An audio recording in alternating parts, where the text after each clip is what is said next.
həyatı. Sən gələndən sonra sevdim həyatı. Sən gedəndən sonra nifrət eləmişəm. Mən açan eşqə xəyanət eləmişəm. Sənə öz canımı əmanət eləmişəm.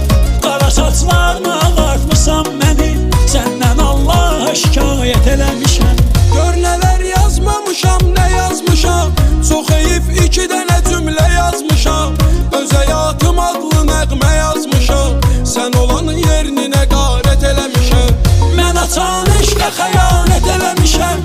Sənə öz canımı əmanət eləmişəm. Qara saçlarımı ağartmısan mənim. Səndən Allaha şikayət eləmişəm.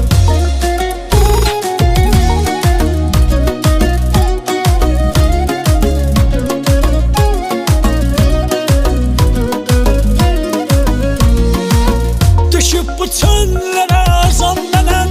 Bu yolda udan sən uduzam mənəm. Bu sevgi nəğməsini yazam mənəm. Özüm haqqında rəvayət eləmişəm. Mən açan eşqə xəyanət eləmişəm. Sənə öz canımı əmanət eləmişəm. Qara saçlarını ağartmısan məni.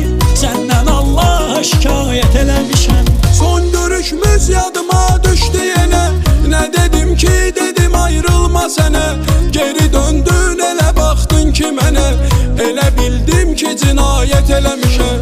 Elə bildim ki cinayət eləmişəm. Mən açan eşqə xəyanət eləmişəm.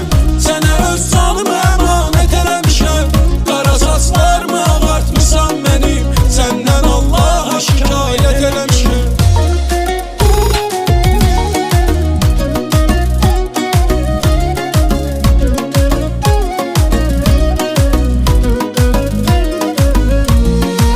Həsrətim versə də işgəncə zülüm.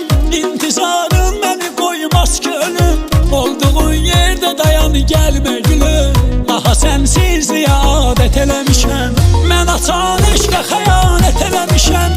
Sənə öz canımı əmanət eləmişəm. Qara saçlarını ağartmısan məni.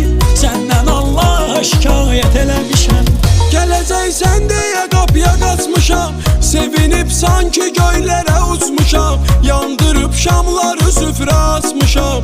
Amma tək başına ziyafət eləmişəm. Mən açan eşqə xəyanət eləmişəm.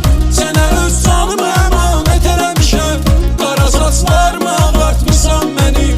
Səndən Allaha şikayət eləmişəm. Bulağım şəlaləm dənizimdə sən. Günəşim ayımda ulduzumda sən.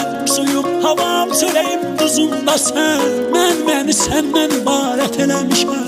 Mən açan eşqə xəyanət